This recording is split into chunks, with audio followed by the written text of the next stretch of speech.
హైదరాబాద్ గాంధీ భవన్లో 317 జీవో బాధితులతో TPCC chief Mahesh Kumar Goud చర్చలు జరిపారు. సమస్యను పరిష్కరిస్తామని హామీ ఇచ్చారు.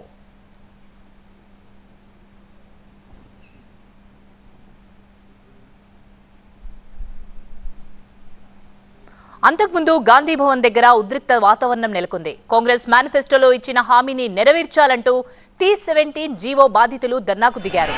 కుటుంబ సభ్యులతో వచ్చి ఆందోళన వ్యక్తం చేశారు.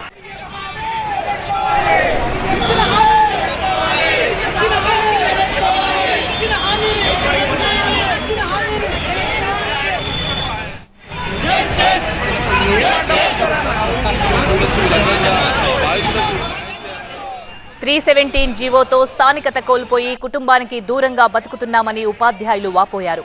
అధికారంలోకి వచ్చిన 48 గంటల్లో సమస్యను పరిష్కరిస్తామని అప్పుడు ప్రతిపక్ష నేతగా ఉన్న సీఎం రేవంత్ రెడ్డి హామీ ఇచ్చారన్నారు. కానీ ఇప్పటి వరకు హామీని అమలు చేయలేదని ఆగ్రహం వ్యక్తం చేశారు ఉపాధ్యాయులు.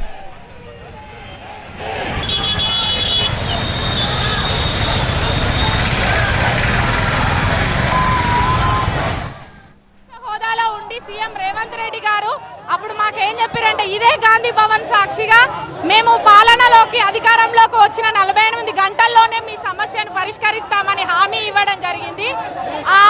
అది అయిపోయి కూడా 10 నెలలు కావస్తుంది. కాబట్టి మీ మాటను మీరు నిలబెట్టుకోవాలని మా తెలంగాణ ఆడబిడ్డలుగా మేము మిమ్మల్ని రిక్వెస్ట్ చేస్తున్నామండి, విజ్ఞప్తి చేస్తున్నాం. స్థానిక జిల్లాలకు మమ్మల్ని పంపండి.